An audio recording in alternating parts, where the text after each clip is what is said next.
Most jurisdictions have zoning requirements that define floor area ratios, height restrictions, natural lighting minimums, and much more.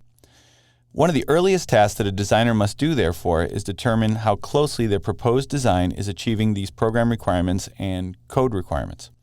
In this movie, we will take our massing study that we've begun in the last few movies and begin performing a pro forma study to analyze how our design fares against these requirements.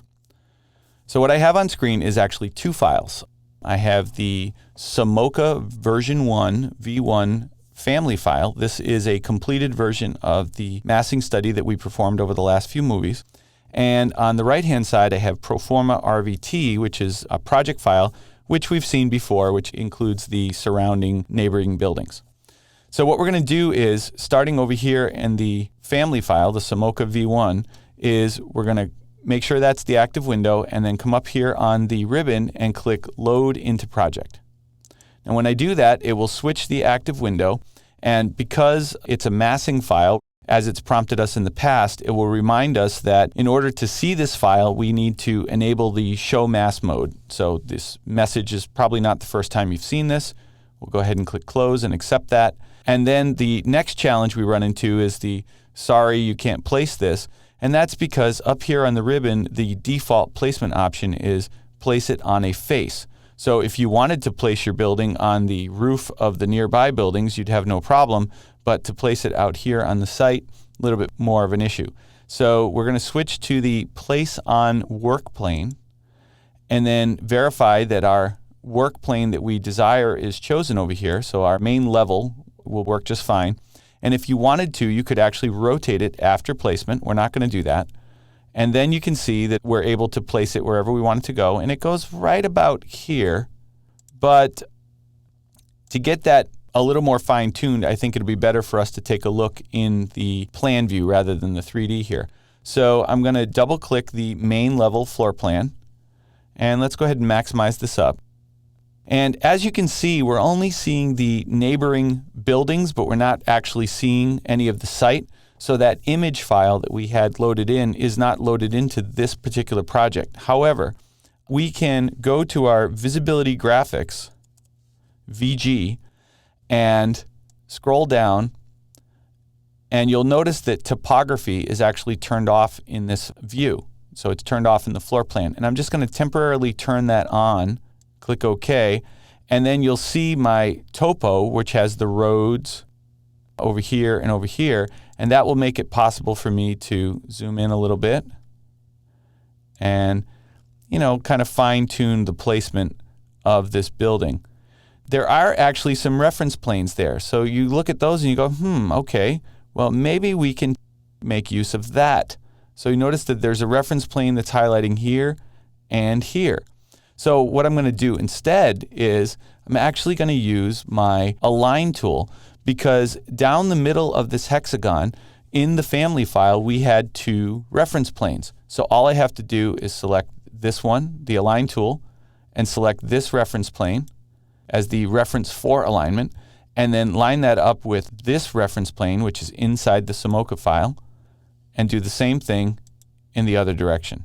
And there's one there, and there's one here. I want the one down the center. Actually, it looks pretty close. Let me do this.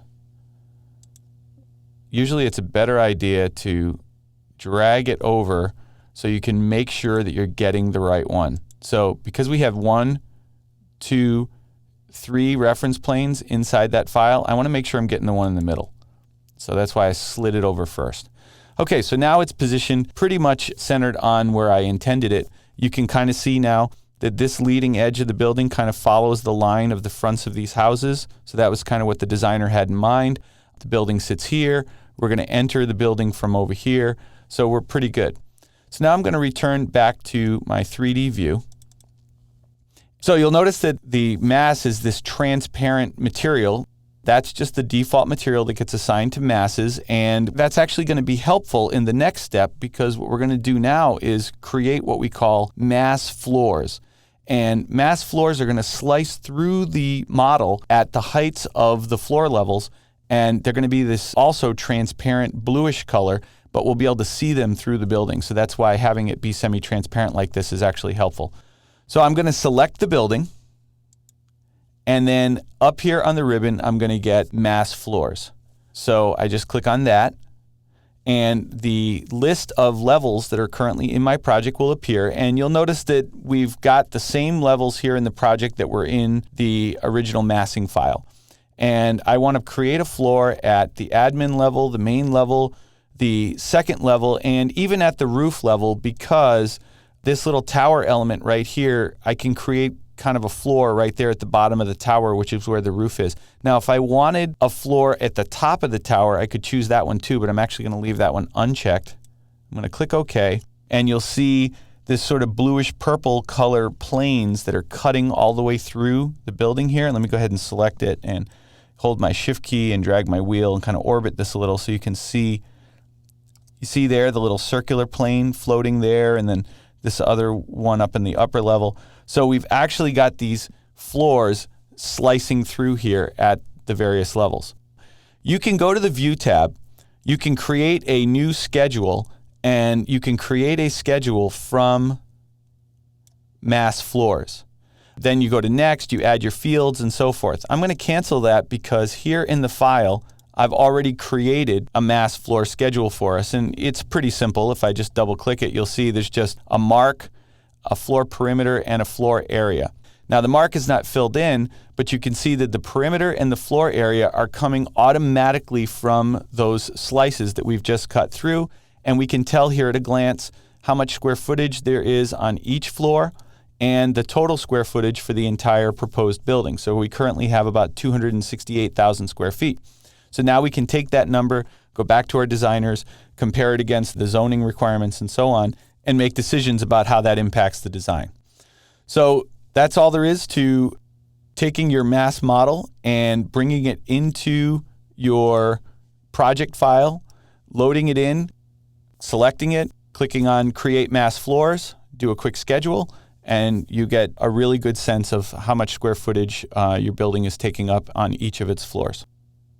So one of the main benefits of creating massing models is they can allow us to quickly answer many early design questions in a very fluid way.